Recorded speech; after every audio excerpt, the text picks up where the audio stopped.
Shahzad Sadiq Alvi advocate आज अपनी नई वीडियो के साथ आपकी खिदमत में हाजिर हूँ। आज का हमारा टॉपिक है रिलेटेड टू बेल, ज़मानत।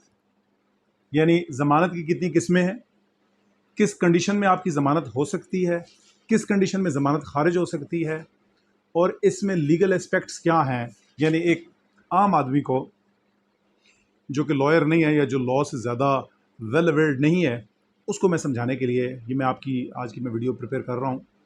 देखिए, ज़मानत की आम तौर पर 4 अक़साम हैं। नंबर 1, बेल बिफोर अरेस्ट, जिसे अबूरी ज़मानत कहा जाता है, प्री अरेस्ट बेल।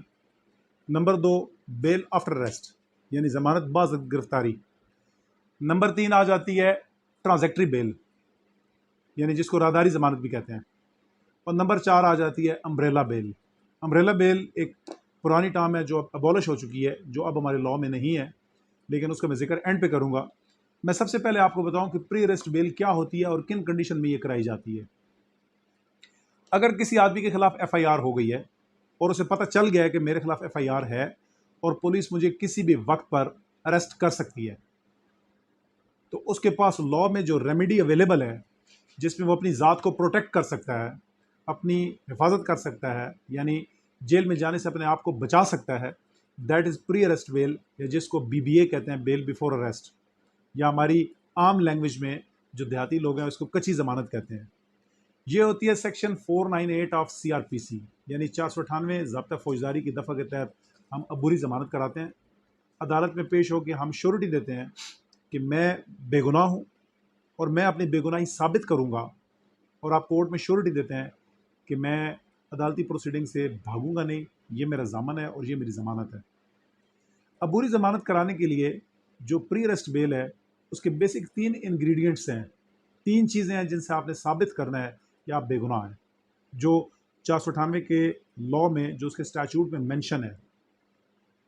वो 3 चीज़ें क्या हैं? नंबर 1 है अल्टीरियर मोटिव। आपने ये साबित करना है before the police investigation and later on before the court, यानी पहले पुलिस की तफ्तीश में और बाद में अदालत के सामने पेश होकर जो चीज़ आपने साबित करनी है वो है अल्टीरियर मोटिव। अल्टीरियर मोटिव कहते हैं उन लोगों के कुछ ऐसे मखसूस अज़ाइम कि वो अपनी दुश्मनी की बुनियाद पर उन्होंने ये झूठी एफआईआर कराई है और वो मुझे नुकसान देना चाह रहे हैं।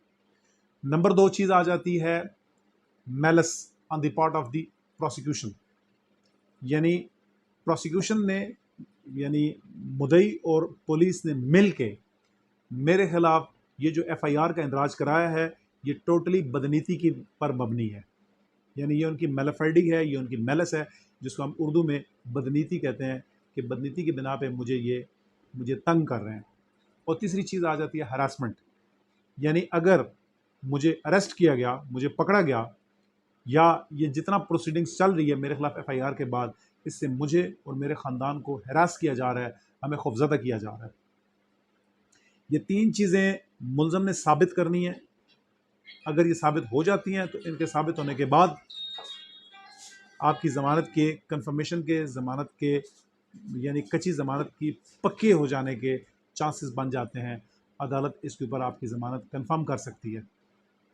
अब दूसरी चीज़ आ जाती है बेल आफ्टर अरेस्ट, यानी कि अगर पुलिस ने आपको गिरफ़्तार कर लिया है या अबूरी ज़मानत खारिज हो गई है और ख़ारिज होने के बाद पुलिस ने आपको अपनी कस्टडी में ले लिया है, तो कस्टडी में लेने के बाद जिन ग्राउंड्स पर, जिन वजूहात की बिना पर आप अपनी ज़मानत बाज़त गिरफ़्तारी यानी गिरफ़्तार होने के बाद जो आप ज़मानत लगाते हैं वो लगती है सेक्शन 497 ऑफ सीआरपीसी, यानी 497 ज़ब्ता फौजदारी के तहत बाद अज़ गिरफ़्तारी की ज़मानत आप अदालत में दायर करते हैं।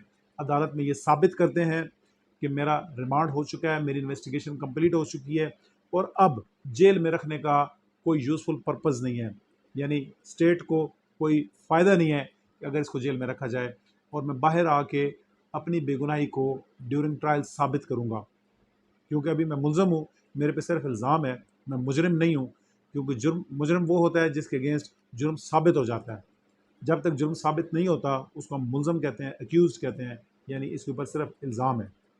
अब तीसरी चीज़ आ जाती है ट्रांजैक्टरी बेल। ट्रांजैक्टरी बेल जिसको कहते हैं हम, यानी कि राहदारी ज़मानत, उसकी बेसिक जो उसकी जो रीज़न है उसके पीछे, या जो फ़िलासफ़ी है, या जो उसकी जो वजूहात हैं वो ये हैं कि अदालत बजरिया हाई कोर्ट हर मुलज़म के पास जिसके ऊपर इल्ज़ाम है उसके पास उसको ये राइट दिया गया है कि अगर उसे ये एप्रीहेंशन है, अगर उसे ये डर है कि मैं एक सूबे से दूसरे सूबे में गया केस को फेस करने के लिए या एक ज़िले से दूसरे ज़िले में गया, तो मुझे अदालत में पहुंचने से पहले ही अरेस्ट कर लिया जाएगा, मुझे अदालत तक पहुंचने नहीं दिया जाएगा, मुझे अदालत के सामने अपना मौक़िफ़ बयान करने का मौका ही नहीं मिलेगा। सो इस चीज़ से बचने के लिए थ्रू हाई कोर्ट में ये एक अख्तियार हासिल है जिसको कहते हैं ट्रांजैक्टरी बेल। और चौथी चीज़ जो मैं बता रहा था वो थी अम्ब्रेला बेल। ये अम्ब्रेला बेल 1973 से पहले थी, यानी कॉन्स्टिट्यूशन के पास होने के बाद तो ये अबॉलिश हो गई है। ये बेसिकली ये थी कि अगर किसी आदमी को ये डर है या होता कि मेरे खिलाफ एफआईआर हो जाएगी और पुलिस मुझे पकड़ लेगी, तो बिफोर एफआईआर आप जो बेल कराते थे that was called umbrella bail. लेकिन 1973 के कॉन्स्टिट्यूशन के बाद ये अम्ब्रेला बेल अबॉलिश कर दी गई और अब इसका हमारे लॉ में कोई वजूद नहीं है। आज की वीडियो में इतना ही काफ़ी। मैं मज़ीद इसकी तफसीलात कि ज़मानत अगर हो गई है तो ज़मानत मनसूख किन बुनियादों पे हो सकती है, मैं उस हवाले से इन डिटेल आपको अपनी अगली वीडियो में बताऊंगा।